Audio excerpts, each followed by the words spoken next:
2025 সালে আমি যে কোশ্চেনটা সবচেয়ে বেশি পেয়েছি সেটা কোনো স্কিল নিয়ে নয়, সেটা ছিল এআই আসার পরে এখন কি ফ্রিল্যান্সিং শেখা উচিত। আপনারও যদি মনে হয় এআই আসার পরে এখন আর ফ্রিল্যান্সিং শেখার কোনো মূল্য নেই, তাহলে আজকের ভিডিওটা অবশ্যই আপনার জন্য অনেক গুরুত্বপূর্ণ। কারণ আজকে আপনি যে ডিসিশনটা নেবেন এই ডিসিশনটার উপর নির্ভর করবে আপনার আগামী 5-10 বছরের ক্যারিয়ার। অন্যদিকে অনেক নতুন কোম্পানি এআই আসার পরেও হাজার হাজার নতুন ফ্রিল্যান্সারদের হায়ার করছে। আজকে আমি আপনাদের দেখাবো এবং বলবো কেন কিছু ফ্রিল্যান্সার এআই আসার পরে তাদের প্রজেক্ট হারাচ্ছে বা তাদের কাজ হারাচ্ছে। অন্যদিকে কেন কিছু ফ্রিল্যান্সার এআই আসার পরে তাদের প্রজেক্টগুলো দ্বিগুণ করে ফেলেছে বা তাদের কাজগুলো দ্বিগুণ করে ফেলেছে। তাদের মধ্যে পার্থক্যটা কোথায় ছিল, আর আমি যদি নতুন হতাম তাহলে আমি কি করতাম।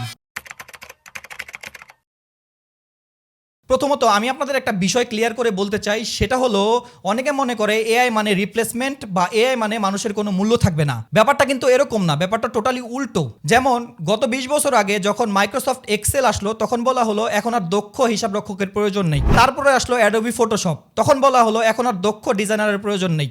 তারপরে আসলো ওয়েব বিল্ডার আসার পরে বলা হলো এখন আর ডেভেলপারদের প্রয়োজন নেই। আসল ব্যাপারটা কি হয়েছিল জানেন? আসল ব্যাপারটা হয়েছিল টোটালি উল্টো। এই টুলগুলো আসার পরে মানুষের কাজ দ্বিগুণ হয়ে গেছে। মানুষ এই টুলগুলো ব্যবহার করে বিভিন্ন ধরনের ব্র্যান্ড বিল করেছে, বিভিন্ন ধরনের প্রজেক্ট বিল করেছে, বিভিন্ন ধরনের কোম্পানি বিল করেছে। এআইও জাস্ট একটা টুল। এআই ব্যবহার করে আপনি বিভিন্ন ধরনের প্রজেক্ট ডেভেলপ করবেন, বিভিন্ন ধরনের কোম্পানি ডেভেলপ করবেন, বিভিন্ন কাজে হেল্প নেবেন। এখন অনেকের মনে একটা কোশ্চেন জাগতে পারে, এআই কি তাহলে কিছুই করতে পারে না? হ্যাঁ, অবশ্যই এআই সব কিছু করতে পারে। এআই কোন কাজগুলো করতে পারে? যেই কাজগুলো রিপিটেটেড, তার ভিতরে কয়েকটা কাজ আমি উল্লেখ করে দিচ্ছি। সেটা হলো এআই কন্টেন্ট রাইটিং ভালো করতে পারে, এআই ফটো ব্যাকগ্রাউন্ড রিমুভ ভালোভাবে করতে পারে, এআই সিম্পল কোড জেনারেশন করতে পারে, এআই লোগোর বেসিক আইডিয়া দিতে পারে, এআই সাবটাইটেল জেনারেশন করতে পারে। এরকম বেসিক কাজগুলো এআই করতে পারে। যারা এই সকল কাজগুলো মার্কেট প্লেসে করতো তাদের কাজগুলো কিন্তু এখন আর মার্কেট প্লেসে নেই, আর এটাই সত্যি। আচ্ছা, আমি আপনাদের দেখানোর জন্য এখানে কয়েকটা জব ওপেন করে রেখেছি। আমি জাস্ট আপনাদের এক্সপ্লেন করার চেষ্টা করব কেন এআই আপনাকে হেল্প করতে পারবে অ্যাজ এ টুল। পুরো ডেভেলপমেন্ট প্রসেসে আপনাকে এআই কেন হেল্প করতে পারবে না সেটা আমি আপনাদের এখানে একটু জাস্ট সিম্পলিফাই করে বুঝিয়ে দিচ্ছি। সো আপনি যদি এই জবটা একটু দেখেন, senior full stack mobile engineer, এখানে এই জবটাতে সে কী চেয়েছে। আপনি যদি রিকোয়ারমেন্টস ট্যাবে আসেন তাহলে এখানে দেখতে পারবেন strong experience with React and React Native, good understanding full stack development, experience with নোট.js, এক্সপ্রেস.js অ্যান্ড সিমিলার ব্যাকএন্ড, এর মানে হলো পাইথন অথবা C++, knowledge of REST API, database design, cloud development. এখন ধরেন আপনি এআইয়ের কাছে গেলেন, এআইয়ের কাছে গিয়ে রিকোয়ারমেন্ট দিয়ে বললেন আমাকে এই প্রজেক্টটা বা এই সফটওয়্যারটা ডেভেলপ করে দাও। এআই আপনাকে কোড দিয়ে দিল, এআই ডেভেলপমেন্ট করে আপনাকে কোড দিয়ে দিল। এখন আমার কোশ্চেন হলো, এআই তো আপনাকে কোড দিয়ে দিয়েছে, এখন এই কোডগুলো আপনি কীভাবে রান করবেন? এই কোডগুলো রান করে আপনি কীভাবে ফ্রন্ট এন্ড দেখবেন, কীভাবে টেস্টিং করবেন, কীভাবে ডিবাগিং করে বাগ বের করার চেষ্টা করবেন, তারপরে আপনি ডাটাবেস কীভাবে ডিজাইন করবেন, ব্যাকএন্ড কীভাবে ডিজাইন করবেন, রেস্ট এপিআই কীভাবে ডিজাইন করবেন, এটা ডেপ্লয়মেন্ট কীভাবে করবেন, এটা ক্লাউডে কীভাবে ডেপ্লয় করবেন।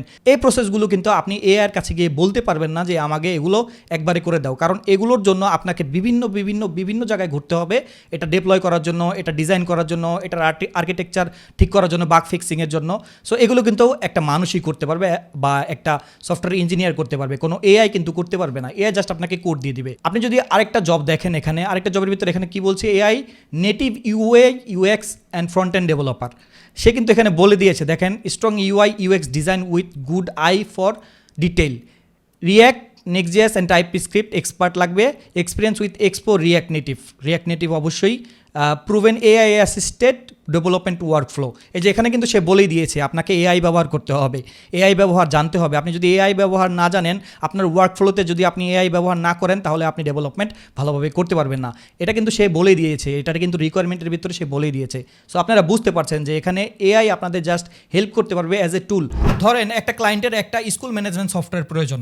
এখন আপনি ক্লায়েন্টের কাছ থেকে সব রিকোয়ারমেন্ট নিয়েছেন, রিকোয়ারমেন্টগুলো নিয়ে আপনি এআইকে দিয়েছেন এবং বলেছেন একটা স্কুল ম্যানেজমেন্ট সফটওয়্যার আমাকে বানিয়ে দাও। এআই আপনাকে কোড বানিয়ে দিল। তারপর এখন কি আপনার মনে হয় এআই এই কোডগুলো রান করবে, ডিবাগ করবে, বাগ ফিক্সিং করবে? আপনার ড্যাশবোর্ডটা কেমন হবে সেটা কি এআই নির্ধারণ করবে? আপনার ডাটাগুলো সিকিউর কে করবে? আপনার প্রজেক্টের যে পেমেন্ট প্রসেস সেগুলো কে করবে? আপনার ব্যাকএন্ডের স্ট্রাকচার কী করবে? আপনার প্রজেক্টের যত ব্যাকএন্ডের স্ট্রাকচার আছে সেগুলো কে মেনটেন করবে? আপনার কি মনে হয় এই সব কাজগুলো এআই করবে? কোনোদিনও না। এই সব কাজগুলো করবে একজন professional software developer. AI just helping hand হিসেবে তাকে হেল্প করতে পারে তার বিভিন্ন প্রবলেম সলভ করার জন্য। আইডিয়া থেকে প্রোডাকশনের যতগুলো ফেজ আছে সবগুলো ফেজে বসে আছে একজন দক্ষতাবান মানুষ। এই দক্ষতাবান মানুষগুলো এই ফেজগুলো এক্সিকিউট করছে এবং এই প্রজেক্টগুলো সম্পূর্ণ করার চেষ্টা করছে। আপনার কি মনে হয় এই ফেজগুলো এআই এক্সিকিউট করে দেবে, এআই এই ফেজগুলো সাকসেস করে দেবে? কোনোদিনও না। একটা প্রফেশনাল সফটওয়্যার ডেভেলপারই এই ফেজগুলো কমপ্লিট করতে পারবে। এডিটিং, ডিজাইনিং, মার্কেটিং, ডেভেলপমেন্ট সবগুলোতে এআই জাস্ট একটা হেল্পিং হ্যান্ড। এআই একটা মানুষের হেল্পিং হ্যান্ড হিসেবে কাজ করে এবং একটা মানুষকে হেল্প করে তার প্রজেক্টটা কমপ্লিট করতে। আচ্ছা, এখন হয়তো আপনার মনে একটা কোশ্চেন আসতে পারে, সেটা কি? সেটা হলো এআই আসার কারণে কে লাভবান হবে? আমার মতে তারাই লাভবান হবে যারা এআইকে অল্টারনেটিভ না ভেবে, এআইকে ভয় না পেয়ে এআইকে হেল্পিং হ্যান্ড হিসেবে ব্যবহার করবে। তারাই সবচেয়ে লাভবান হবে এই 2026 সালে। যেমন ধরেন, একটা ডেভেলপার 2টা প্রজেক্ট করতে 2 সপ্তাহ সময় নিত। এখন এআই আসার কারণে ওই সেম ডেভেলপার সেম সময়ে 4টা প্রজেক্ট কমপ্লিট করতে পারছে। আপনি কি মনে করছেন? এখানে দেখেন, আপনি যদি খেয়াল করেন, এখানে কিন্তু তাদের কাজগুলো দ্বিগুণ হয়ে গেছে এবং তাদের আর্নিংও দ্বিগুণ হয়ে গেছে। আমি যদি নতুন হতাম, আমি কি করতাম? আমি যদি নতুন হতাম তাহলে অবশ্যই আমি একটা কাজ করতাম, সেটা হলো আমার স্কিলের সাথে এআইটা জাস্ট যোগ করে দিতাম। আমি এআইকে কখনো ভয় পেতাম না, আমি কখনো এআইকে আমার অল্টারনেটিভ ভাবতাম না। আমি এআইকে এমনভাবে ব্যবহার করতাম যাতে আমার কোড জেনারেশন থেকে শুরু করে আমার ডেভেলপমেন্ট পর্যন্ত এআই আমাকে হেল্প করতে পারে। বিভিন্ন ধরনের এআই আছে যেগুলো আমি এক্সিকিউট করার চেষ্টা করতাম এবং আমার প্রজেক্টে ব্যবহার করার চেষ্টা করতাম। আগামী কয়েক বছরে তাদের চাহিদা সবচেয়ে মার্কেটে বেশি থাকবে যারা স্কিলের সাথে এআইটা ভালোভাবে শিখেছে। আমি কিন্তু অলরেডি আপনাদের আপওয়ার্কের ভিতরে নিয়ে গিয়ে দেখিয়েছি একটা স্কিলের সাথে এআই কিভাবে গুরুত্বপূর্ণ ভূমিকা পালন করছে।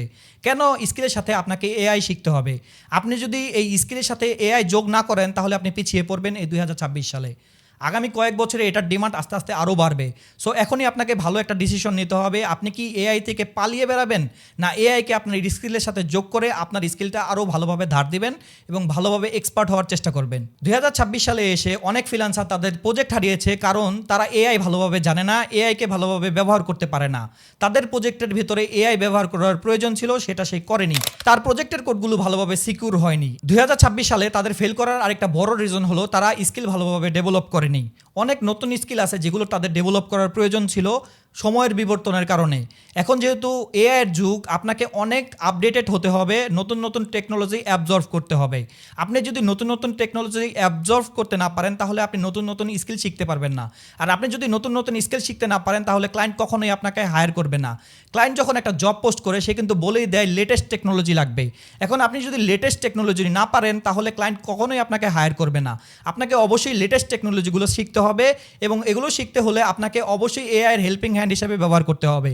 আপনি যদি এআইকে হেল্পিং হ্যান্ড হিসেবে ব্যবহার করতে পারেন তাহলে আপনি যে স্কিলটা শিখছেন ওটা আরও ভালোভাবে শিখতে পারবেন। সো নতুন নতুন স্কিল শেখার জন্য আপনাকে রেডি থাকতে হবে এবং নতুন নতুন স্কিল শিখতে হবে এআইকে যোগ করে। এখন আসি কোন মানুষগুলো তাদের প্রজেক্টগুলো দ্বিগুণ করে ফেলেছিল। যারা বুঝতে পেরেছে এআইকে এখন ব্যবহার করার দরকার, তাই সে এআইকে ব্যবহার করেছে, তাদের কাজগুলো অটোমেশন করে ফেলেছে। যেই কাজগুলো করতে তাদের মাসের পর মাস লাগতো সেই কাজগুলো সে এখন এআই অটোমেশনের মাধ্যমে শর্টকাট করে ফেলেছে।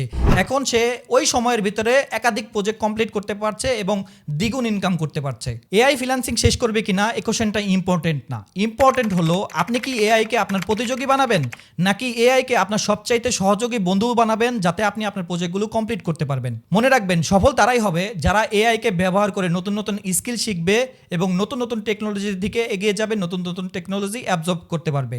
তারাই ভবিষ্যতে সফল হতে পারবে। তো এই ছিল আমাদের আজকের ভিডিও রিলেটেড। যদি কোনো কোশ্চেন থাকে তাহলে অবশ্যই কমেন্ট করে জানাবেন। ভিডিওটা যদি ভালো লেগে থাকে তাহলে অবশ্যই লাইক, আমার চ্যানেলটা সাবস্ক্রাইব করবেন মাস্ট।